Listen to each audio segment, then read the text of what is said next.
Okay, everyone. This is regarding risers and catch trays.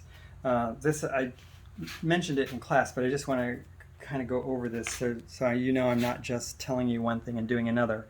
As I trim the pieces, I put them on a piece of paper and I trace around the bottom so I know what the diameter of the bottom is for the leather hard piece. And right now, I'm going to take my caliper and I've got 3 of them that are the same size.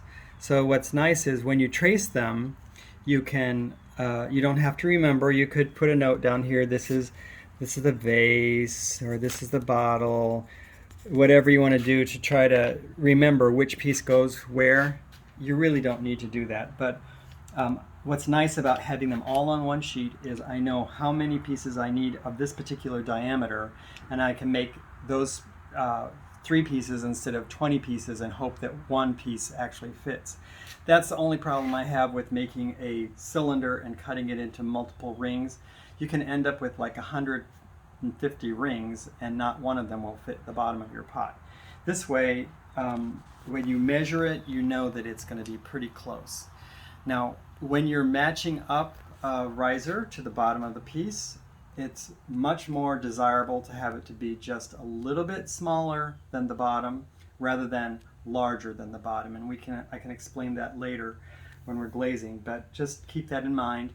So one of the reasons I mentioned that is the objection to doing it this way is one person was thinking that the riser might actually shrink more because it's wet when you throw it, and these are leather hard when you trace them. And I mentioned that the thickness of the lead as I'm going around the piece is actually making this circle wider than the bottom. So it kind of accounts for that shrinkage issue. So now we're going to move over here.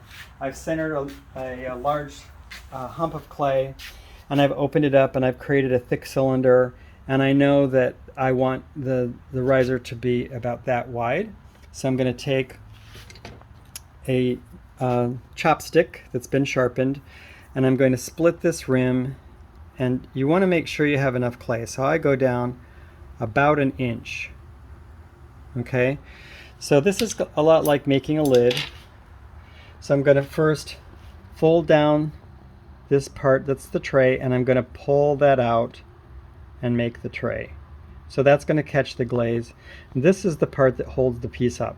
This is the riser. So I'm going to just pull that into a cylinder, and I'm going to try to make the top really flat. We're going to grind this once it's bisque fired anyway, but and then I'm going to measure this, and I know it's going to shrink as I dry it, so I want it to be just about perfect, which I think that's good. And then I'm going to dry this, but before I do that, I take this rib right here under. And Keith, you can get underneath so you can see what I'm doing here. I'm just trying to determine where I'm going to cut this off the hump. And then I'm going to turn this around and turn it into a knife. And you can see underneath. This tells me exactly where I'm going to cut it off. Okay, so I do that before I dry it. And then I take my torch and I dry this. And I want to make sure the ring is as dry as it can be before I cut it off so it doesn't change.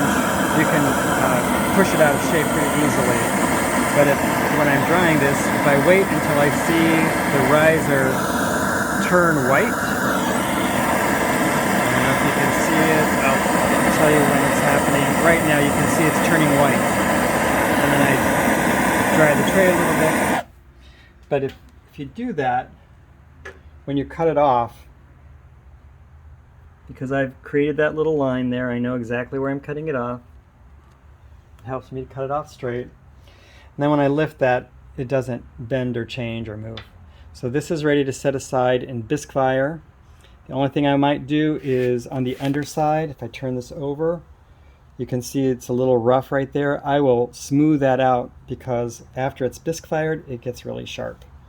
So this is ready for bisque fire, and you'll just make as many of those as you have pieces, and I would encourage you to make 2 for every piece so you can start building an inventory of these catch trays with risers. Typically we make pieces that are very similar, so it's more likely that if you make two in the future, if you need one, it's going to be very close to that size. Okay, so we'll see you in class.